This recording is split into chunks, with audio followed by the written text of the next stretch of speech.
transgender certainly doesn't affect the role of digital trans minister. But I think trans minister has a kind of benefit in the sense of that I have gone personally through two puberties.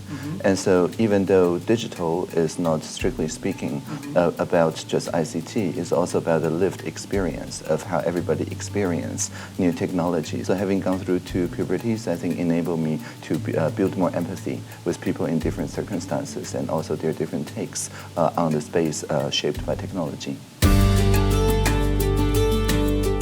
I think I have always worked in the politics, except it's not representative politics. When I was 15 years old, I quit high school to start my first startups on the Wild Web.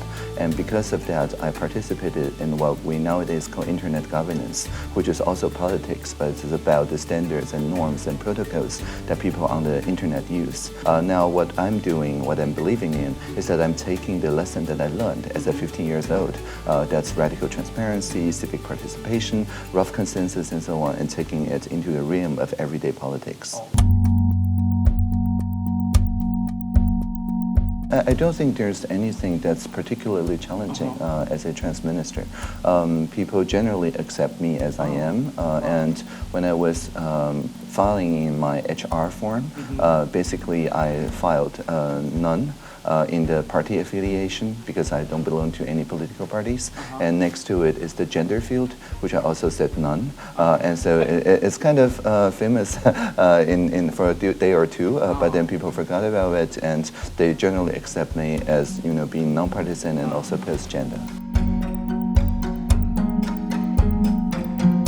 I think it really changed after marriage equality. Before the marriage equality, I would say, of course, there is homophobia, transphobia, and things like that. And so after marriage equality, we see many people much more willing to come out and also to talk to their families. And they start thinking that, oh, really, there is no that much difference after all. We not only have our first weddings in marriage equality, but also first divorce as well. And so really, there is not much difference.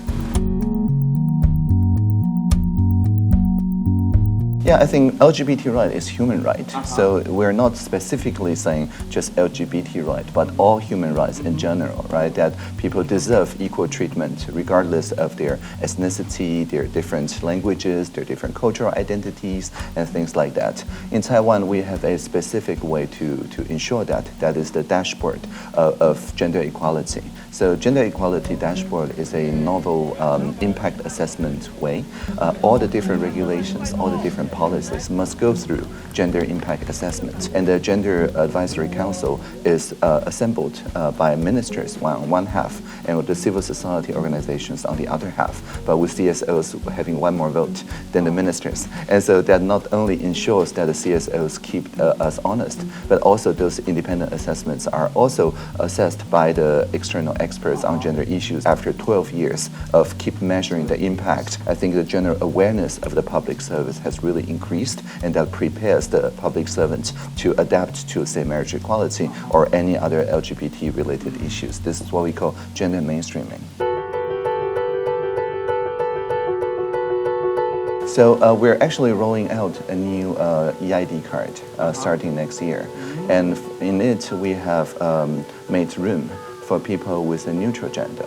So either intersex people who have not assigned their own gender, or as some Europeans have been advocating, that anybody must assign their gender, only when they are comfortable with it, not at birth, in household registration and so on, to first allow foreigners who already have a neutral gender to also have the same numbering system in our national identity card, and also the possibility of our national identity card to allow for the zero gender, which is gender undetermined or non-binary.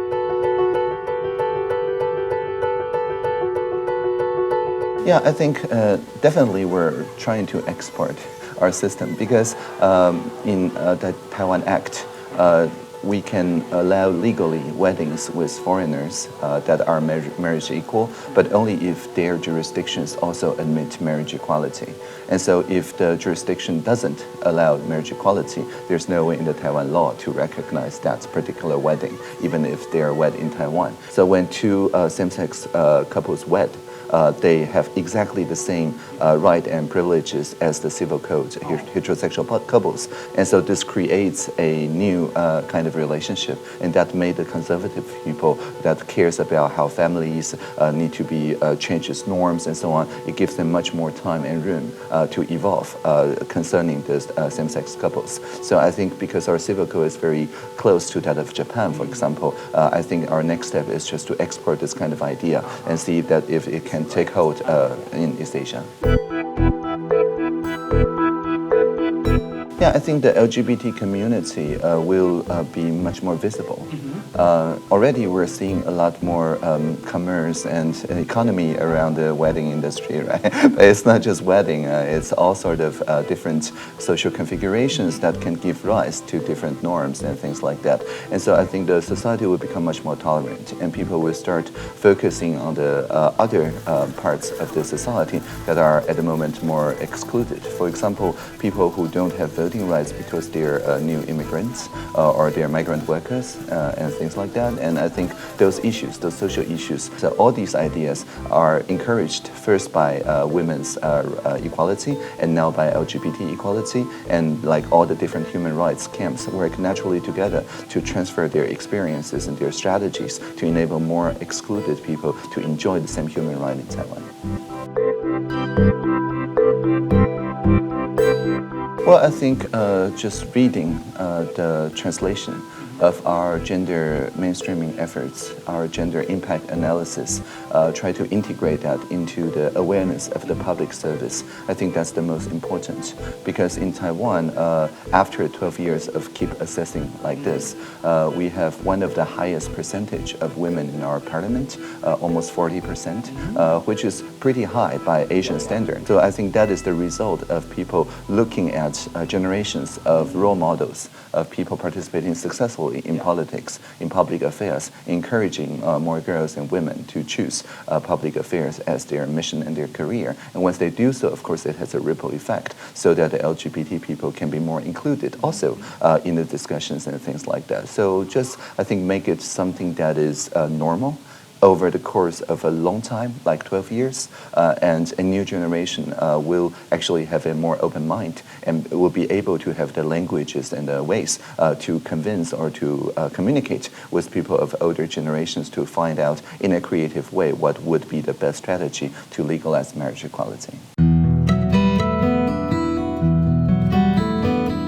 Okay, so I will quote my favorite lyrics from the singer Leonard Cohen, and it goes like this. Ring the bells that still can ring. Forget your perfect offering. There is a crack in everything, and that is how the light gets in.